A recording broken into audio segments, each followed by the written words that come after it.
Assalamualaikum warahmatullahi wabarakatuh. Selamat datang di channel YouTube aku, Nina Amelia. Jadi gini teman-teman, aku mau bagi pengalaman gimana proses rekrutmen atau proses seleksi masuk BNI Syariah. Tuh. Nah, untuk masuk BNI Syariah sendiri itu ada 5 tahapan teman-teman. Yang pertama kita seleksi administrasi. Terus yang kedua kita lanjut ke interview HRD. Terus yang ketiga kita lanjut ke interview user atau interview ke pimpinan. Terus yang keempat itu tes psikologi. Terus yang terakhir adalah MCU atau medical check up. Nah, kita langsung aja ya ke tips yang pertama. Gini teman-teman, jadi waktu pendaftaran itu teman-teman siapkan CV sebaik mungkin, sejujur mungkin. Terus juga jangan mengada-ngada, pokoknya di situ menceritakan apa adanya teman-teman semua. Jangan maksudnya dibagus-bagusin biar bisa lolos, nantinya takutnya itu tereliminasi ketika tes wawancaranya. Jadinya teman-teman ceritain di CV itu bagaimana teman-teman sebenar-benarnya gitu ya. Nah, di CV kita buat serapi mungkin teman-teman. Jangan asal-asalan. Jadi buatnya itu niat banget gitulah. Kalau mau pakai template silahkan pakai template. Tapi kalau mau buat sendiri juga nggak apa-apa, asalkan itu rapi teman-teman ya. Terus hindari adanya typo teman-teman. Benar nggak sih penyebutannya typo? Bener kayaknya. Pokoknya hindari adanya kesalahan ketik. Misalnya mau tulis apa jadi apa gitu, hilang huruf A atau hilang huruf I atau hilang lupa spasi kayak gitu-gitu, bener-bener dihindari. Jadi ketika buat CV itu teman-teman diperiksa berulang-ulang, sudah benar nggak, sudah nggak ada yang salah kah, spasinya bagaimana gitu kan, sudah rapi nggak sih, sudah enak nggak sih dilihat. Karena teman-teman apa ya, CV ini kayak jadi pintu pertama teman-teman untuk bisa masuk ke babak selanjutnya gitu.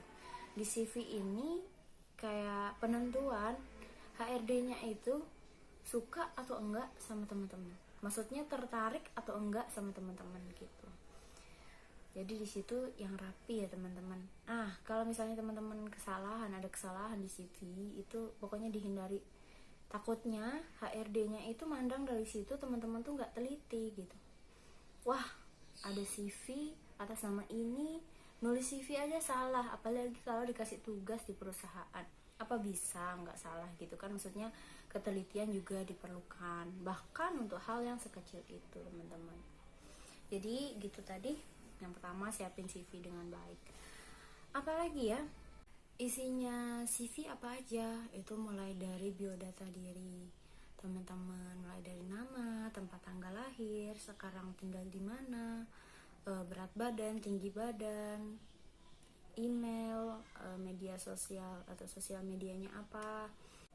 Terus setelah biodata diri juga ada pendidikan, mulai dari TK mungkin sampai perguruan tinggi. Nah, ketika di perguruan tingginya ditaruh jurusan apa, kemudian IPK-nya berapa. Terus selanjutnya apa lagi nih? Selanjutnya kalau teman-teman punya karya tulis, misalnya pernah nulis sesuatu atau melakukan penelitian, teman-teman juga bisa taruh judulnya di situ, tahun berapa juga jangan lupa. Kemudian ada juga prestasi. Jadi teman-teman prestasinya selama kuliah itu apa aja sih gitu ya. Kalau saya sih kemarin itu taruh bukan hanya prestasi dari kuliah, tapi emang dari SD, SMP sampai SMA sampai kuliah itu tak tulis di sana. Terus abis itu kemampuan yang teman-teman punya, kayak misalnya bisa ngoperasiin apa gitu, kayak misalnya kemampuan atau skill yang teman-teman punya. Misalnya ada yang pintar bahasa Inggris, nah teman-teman terangin aja di situ kalau teman-teman bisa pakai bahasa Inggris atau bahasa Jerman mungkin, atau bahasa Arab mungkin gitu ya. Terus juga skill kayak aplikasi komputer juga. Mungkin teman-teman ada yang jago Photoshop atau Corel Draw juga bisa diterangin di situ teman-teman. Karena itu penting teman-teman. Kadang-kadang perusahaan itu mencari juga yang kayak gitu. Kayak saya ini waktu di BNI Syariah tuh dari perusahaan sendiri tuh nanya, dia bisa ngedit video nggak, kayak gitu, kayak ditanya juga gitu skillnya apa gitu. Itu sih isinya, intinya CV ya. Persiapkan mental ya teman-teman, mental bahwa saya ingin bekerja. Saya di sini bukan buat coba-coba, tapi bener-bener ingin mencari pekerjaan. Kayak gitu, yakin, Bismillah gitu ya,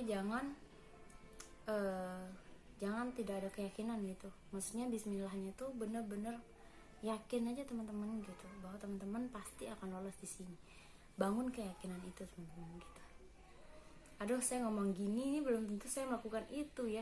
Padahal waktu daftar kemarin, waktu daftar di BNI Syariah, waktu tes itu sebenarnya itu pilihan kedua. Maksudnya bekerja itu adalah pilihan kedua setelah kuliah lagi gitu. Dulu saya pinginnya kuliah lagi. Nah tapi kebetulan setelah daftar untuk kuliah lagi, ternyata saya gagal, tidak bisa lolos ke babak selanjutnya. Jadi akhirnya waktu itu teman saya ngirimin form pendaftaran BNI Syariah. Jadi ya udah, waktu itu tengah malam saya ketik-ketik, kebetulan CV yang saya pakai buat daftar kuliah itu, daftar beasiswa kuliah itu pakai bahasa Inggris dan saya kirimnya itu. Nah tapi menurut saya teman-teman jangan kirim bahasa Inggris, takutnya nanti ketemu HRD-nya teman-teman malah ditanya dengan bahasa Inggris ya. Pakai bahasa Indonesia aja, jangan pakai bahasa Inggris. Tapi waktu itu emang saya daftarnya pakai bahasa Inggris CV-nya gitu ya. Saya ngomong sama ibu saya, ibu saya mau daftar di BNI Syariah, Bismillah ya, doain semoga lancar. Nah itu tips yang selanjutnya teman-teman, maksudnya jangan lupa minta doa sama orang tua, jangan lupa minta restu sama orang tua, karena orang tua pasti akan mendoakan yang terbaik buat teman-teman gitu ya. Kenapa sih harus minta doa sama orang tua gitu? Karena biar doanya tembus ke langit itu double, biar makin kuat. Teman-teman doa, orang tua juga doa gitu kan, membuka pintu langit lah istilahnya, itu lebih kuat gitu jika bersamaan. Apalagi ya teman-teman, CV, doa orang tua.